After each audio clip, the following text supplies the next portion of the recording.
Confesar y apartarse. El que encubre sus pecados no prosperará, mas el que los confiesa y se aparta alcanzará misericordia. Proverbios 28:13. En este proverbio el rey Salomón nos describe una sentencia moral en cuanto a la actitud que se puede tomar con relación al pecado.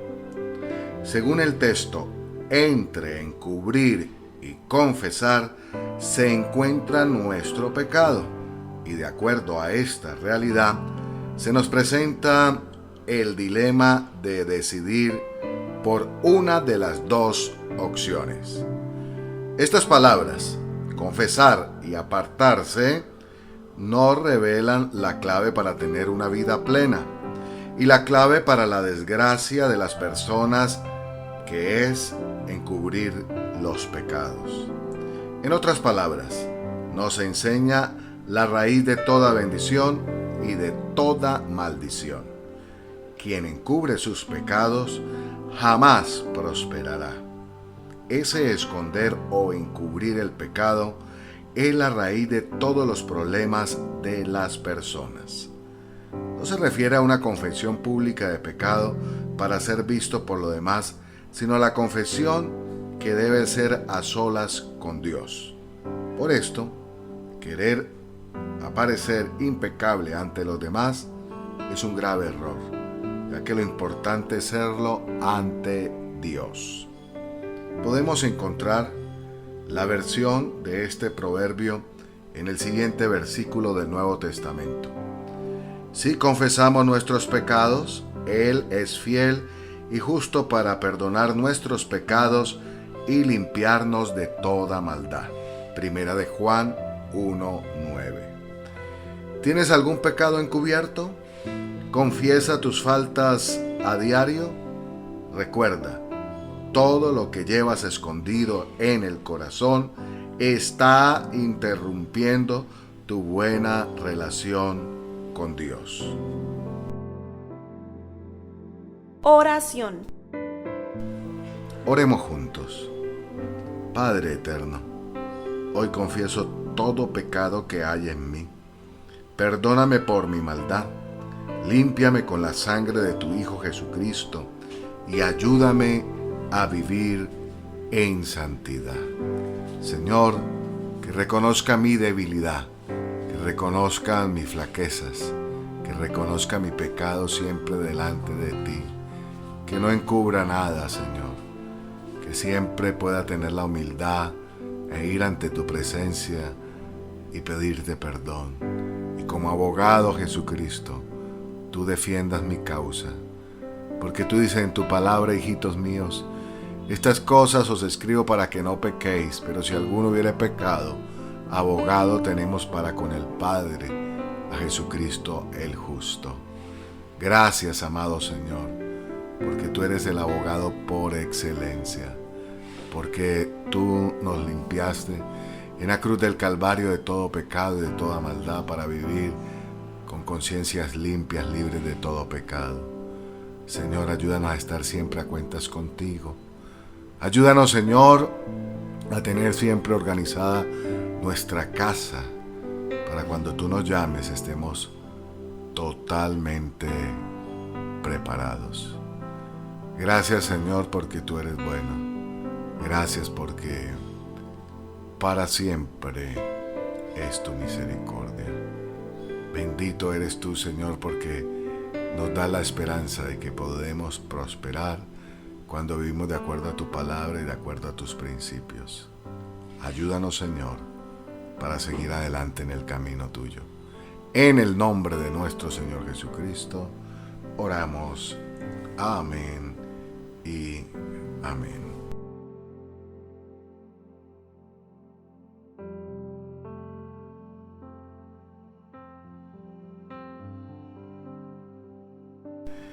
Le damos una cordial bienvenida a los nuevos integrantes de la familia del canal de YouTube Reflexión. Este canal lo acompañará día a día con un devocional, oración y por supuesto el plan de lectura de la Biblia en un año. Y hoy lo empezaremos leyendo Mateo capítulo 12, del versículo 1 al 21, y leeremos en la NTV, Nueva Traducción Viviente. Y nos dice así la palabra. Por ese tiempo Jesús caminaba en el día de descanso por unos terrenos sembrados. Sus discípulos tenían hambre, entonces comenzaron a arrancar unas espigas de grano y a comérselas. Algunos fariseos los vieron y protestaron. Mira, tus discípulos violan la ley al cosechar granos en el día de descanso.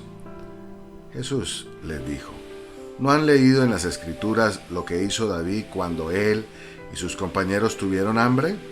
Entró en la casa de Dios y él y sus compañeros violaron la ley al comer los panes sagrados que solo a los sacerdotes se les permitía comer.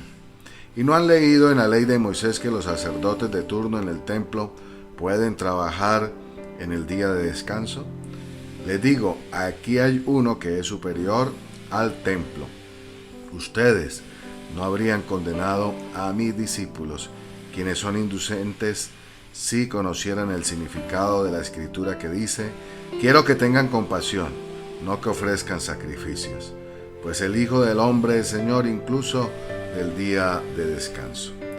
Luego Jesús entró en la sinagoga de ellos y allí vio a un hombre que tenía una mano deforme. Los fariseos le preguntaron a Jesús, ¿permite la ley que una persona trabaje sanando en el día de descanso? Esperaban que él dijera que sí para poder levantar cargos en su contra. Él les respondió, si tuvieran una oveja y ésta cayera en un pozo de agua en el día de descanso, ¿no trabajarían para sacarla de allí? Por supuesto que lo harían. ¿Y cuánto más valiosa es una persona que una oveja? Así es, la ley permite que una persona haga el bien en el día de descanso.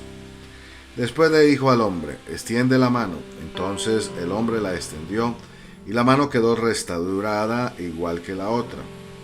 Entonces los fariseos convocaron a una reunión para tramar cómo matar a Jesús. Pero Jesús sabía lo que ellos tenían en mente. Entonces salió de esa región y mucha gente lo siguió. Sanó a todos los enfermos de esa multitud, pero les advirtió que no revelaran quién era él. Con eso se cumplió la profecía de Isaías acerca de él. Miren a mi siervo, al que he elegido. Él es mi amado, quien me complace. Pondré mi espíritu sobre él y proclamará justicia a las naciones.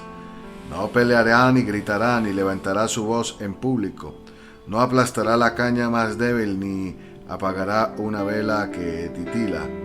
Al fin hará que la justicia salga victoriosa. Y su nombre será la esperanza de todo el mundo.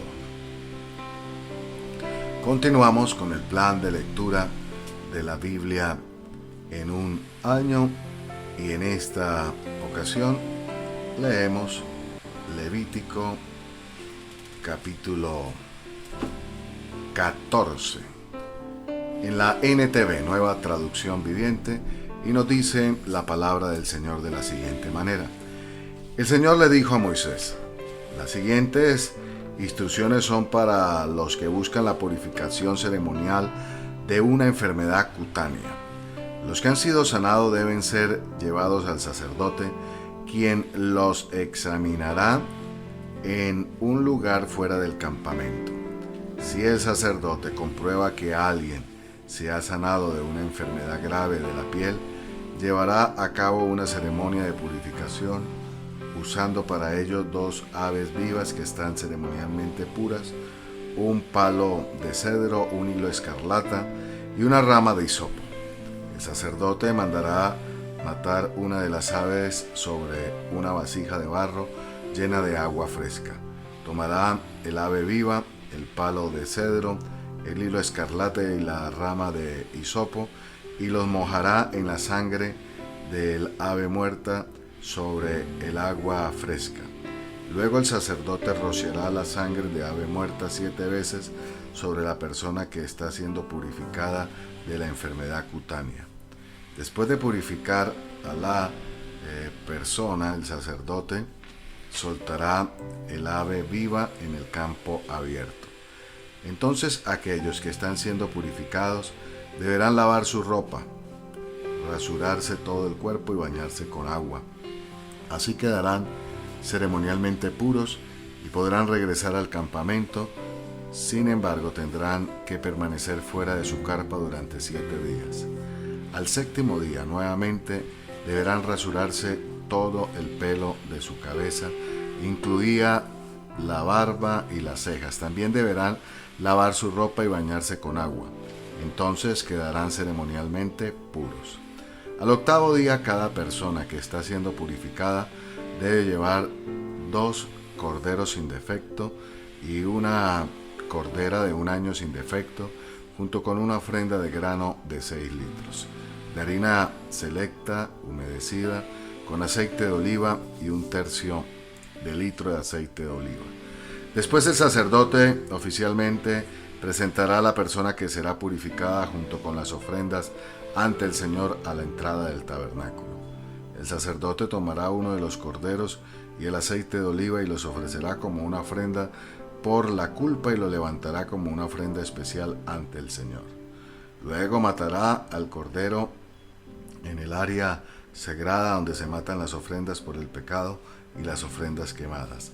Al igual que la ofrenda por el pecado, la ofrenda por la culpa le pertenece al sacerdote, es una ofrenda sumamente santa.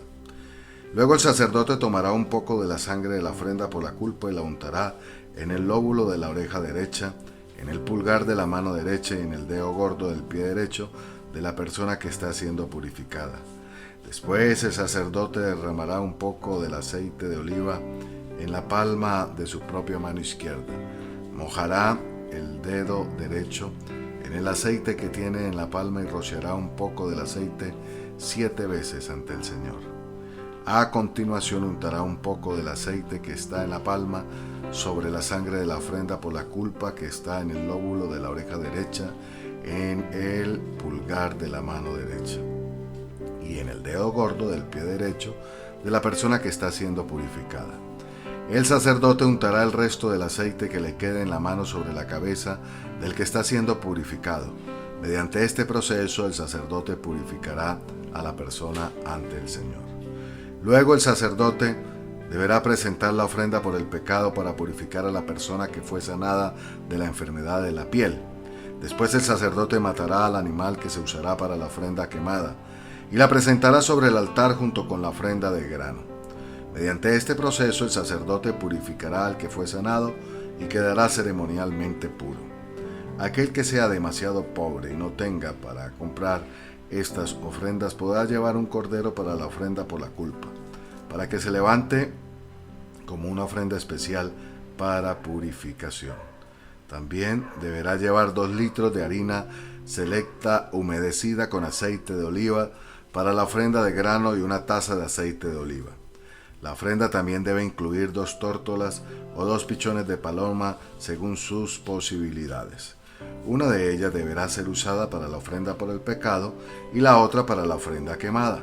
Al 8º día de la ceremonia de la purificación, la persona que está siendo purificada debe llevar las ofrendas al sacerdote en la presencia del Señor a la entrada del tabernáculo. Entonces, el sacerdote tomará el cordero para la ofrenda por la culpa junto con el aceite de oliva y lo levantará como una ofrenda especial para el Señor. Después matará al cordero para la ofrenda por la culpa, tomará un poco de la sangre y la untará en el lóbulo de la oreja derecha, en el pulgar de la mano derecha y en el dedo gordo del pie derecho de la persona que se purifica. El sacerdote también derramará un poco de aceite de oliva en la palma de su propia mano izquierda. Mojará el dedo derecho en el aceite de la palma y lo rociará 7 veces ante el Señor. A continuación untará un poco de aceite que está en la palma de la mano sobre la sangre de la ofrenda por la culpa que está en el lóbulo de la oreja derecha, en el pulgar de la mano derecha y en el dedo gordo del pie derecho de la persona que está siendo purificada. El sacerdote untará el resto del aceite que le quede en la mano sobre la cabeza del que está siendo purificado. Mediante este proceso el sacerdote purificará a la persona ante el Señor. Después el sacerdote ofrecerá las 2 tórtolas o las 2 pichones de paloma según lo que la persona pueda pagar. Una de las aves es una ofrenda por el pecado y la otra una ofrenda quemada. Serán presentadas junto a la ofrenda de grano. Mediante este proceso el sacerdote purificará a la persona ante el Señor. Estas son las instrucciones para la purificación de lo que se han recuperado de una enfermedad grave de la piel, pero no les alcanza para llevar las ofrendas que se requieren normalmente para la ceremonia de purificación. Luego el Señor les dijo a Moisés y Aarón: cuando lleguen a Canaán, la tierra que les doy como posesión, puede que yo contamine como alguna de las casas de su tierra. El propietario de una casa así deberá acudir al sacerdote y decirle: parece que mi casa tiene algún tipo de moho. Antes de que el sacerdote entre a inspeccionar la casa, deberá vaciarla con el fin de que nada de lo que hay adentro sea declarado ceremonialmente impuro. Entonces el sacerdote entrará en la casa y examinará el moho de las paredes. Si encuentra manchas verdosas o rojizas y la contaminación parece estar más profunda que la superficie de la pared, el sacerdote saldrá por la puerta y pondrá la casa en cuarentena durante 7 días. Al 7º día el sacerdote regresará para inspeccionarla nuevamente. Si encuentra que el moho de las paredes se ha extendido, mandará quitar las piedras de las áreas contaminadas. Luego el material contaminado será llevado fuera de la ciudad a un lugar designado como ceremonialmente impuro. Entonces se deberá raspar a fondo las paredes de todo el interior de la casa y tirar el material raspado en un lugar impuro fuera de la ciudad. Se traerán piedras nuevas en el lugar de las que se han quitado y volverá a cubrirse las paredes con yeso. Sin embargo, si el moho vuelve a aparecer después de que todas las piedras hayan sido reemplazadas y las paredes hayan sido raspadas y recubiertas con yeso, el sacerdote deberá regresar a la casa y examinarla de nuevo. Si encuentra que el moho se ha extendido, es evidente que las paredes han sido afectadas con un moho grave y la casa está totalmente contaminada. Deberá ser demolida y todas sus piedras, maderas y yeso deberán ser llevados fuera de la ciudad al lugar destinado como ceremonialmente impuro. Los que entren en la casa durante el tiempo de cuarentena quedarán ceremonialmente impuros hasta el anochecer. Y todos los que duerman o coman en la casa deberán lavar su ropa. Si el sacerdote regresa para inspeccionar y se encuentra que el moho no ha vuelto a aparecer en la casa después de haber sido cubiertas las paredes con yeso, declarará pura la casa porque es evidente que el moho ha desaparecido. Para purificar la casa, el sacerdote debe tomar 2 aves, un palo de cedro, un poco de hilo escarlata y una rama de hisopo.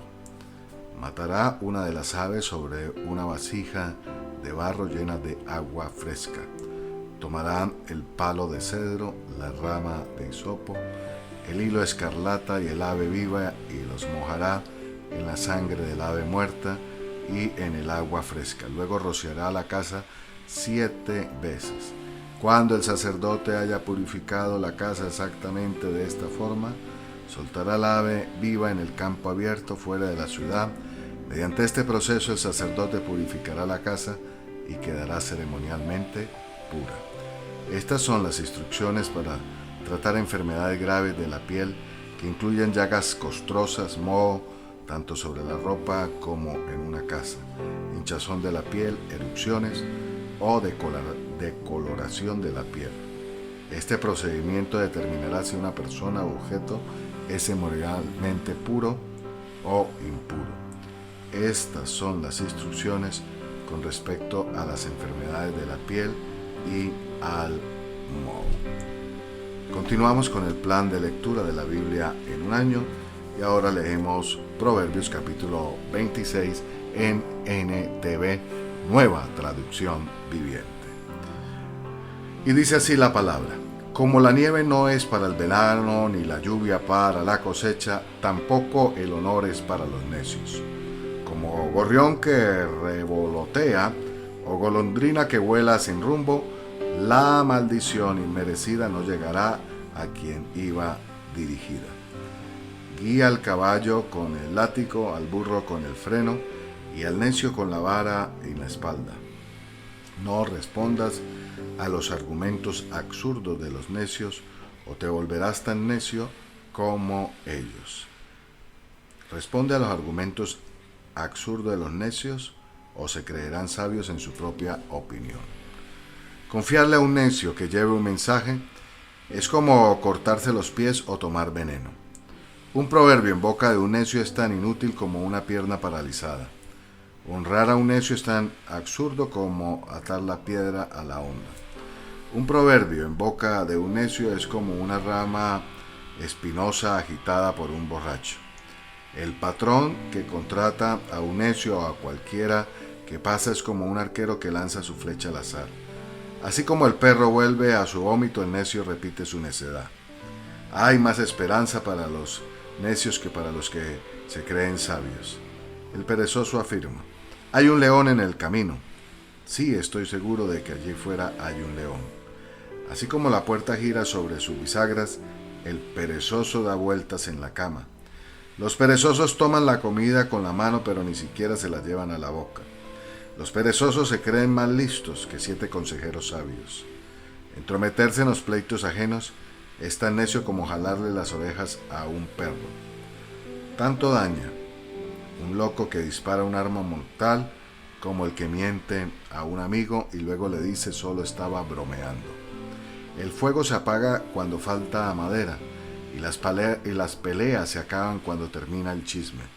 El buscapleito inicia disputas con tanta facilidad como las brasas calientes encienden el carbón o el fuego prende la madera. Los rumores son deliciosos bocaditos que penetran en lo profundo del corazón. Las palabras suaves pueden ocultar un corazón perverso, así como un barniz atractivo cubre una olla de barro. La gente podrá encubrir su odio con palabras agradables, pero te enseñan engañando. Fingen ser amables, pero no les creas. Tienen el corazón lleno de muchas maldades. Aunque su odio esté encubierto por engaños, sus fechorías serán expuestas en público. Si tienes una trampa para otros, tú mismo caerás en ella. Si echas a rodar una roca sobre otros, no los aplastará a ellos sino a ti. La lengua mentirosa odia a sus víctimas y las palabras aduladoras llevan a la ruina. Hasta aquí el plan de lectura de la Biblia en un año. Recuerde, lo mejor del cielo aún está por venir. Esto lo desea y lo declara Omar Borges,